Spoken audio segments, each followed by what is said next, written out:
Joining us now is Vince Coglianese, Editorial Director at the Daily Caller. Vince, welcome back. Always great to be with you. As we just heard from Owen, President Biden is taking a stand against hate crimes against Asian Americans. That said, what have we heard from the president about the rise in anti-Semitic attacks, the most recent in Los Angeles and New York City, and also attacks and vandalism on Catholic parishes?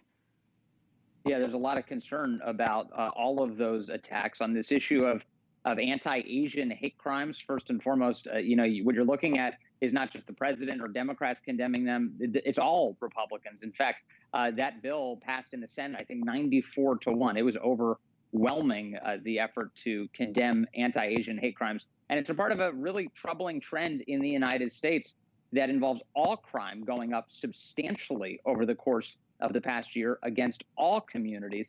And of course, as we're talking about against Asian communities, we're also seeing lots of attacks against Jewish people, attacks against churches. I think there's a real problem with crime in the United States that Washington needs to grapple with overall.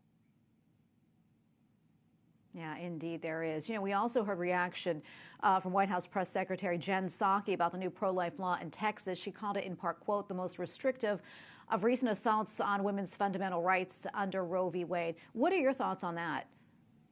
Texas has thrown down the gauntlet. They're doing everything they can to protect lives in Texas. I was looking at the numbers today to kind of assess, what happened in 2020.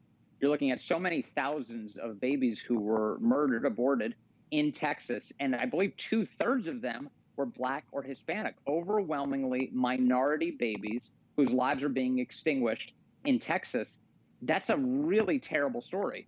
And you have Texas coming along and saying, okay, we're going to try and stop this. We're going to set that limit very early, as soon as a fetal heartbeat is detected, because we believe this is life and it needs to be protected. And now, really, this is all coming to a head in an interesting moment for this topic, because the Supreme Court is taking up this really important case in Mississippi, where they have banned abortions after 15 weeks, which they consider viability. And it's at that point so now you have the United States Supreme Court saying they're going to assess some of the biggest questions surrounding abortion in the United States. I think Texas has just thrown another state law into the mix for the types of things we could see the Supreme Court rule on coming up in the next year. Yeah, indeed. I want to switch gears just a little bit here.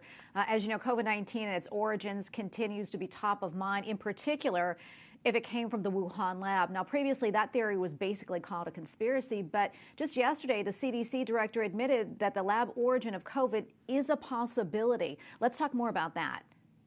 Yeah, well, it's interesting. This is one of those things where a lot of people who knew better stuck their heads in the sand because they didn't like the former president of the United States being in office. And in particular, Donald Trump had advanced the idea that this may have actually come from that level 4 bioresearch lab in Wuhan, China, known as the Wuhan Institute of Virology. So as a result, there were many experts who just downright refused to let that be something that they would talk about in public. But quietly behind the scenes, a lot of scientists we now know were acknowledging that there was a chance that this virus did come from that lab. And this week, you saw the CDC director, Rochelle Walensky, admit as much. And remember, the old CDC director under Donald Trump, Robert Redfield, said the same thing. In fact, he believes that it definitely came, or most likely came, from that lab. And getting to the bottom of this, very important, because there's a chance, a big one, that United States taxpayer dollars went into the manipulation of the virus that eventually became COVID-19.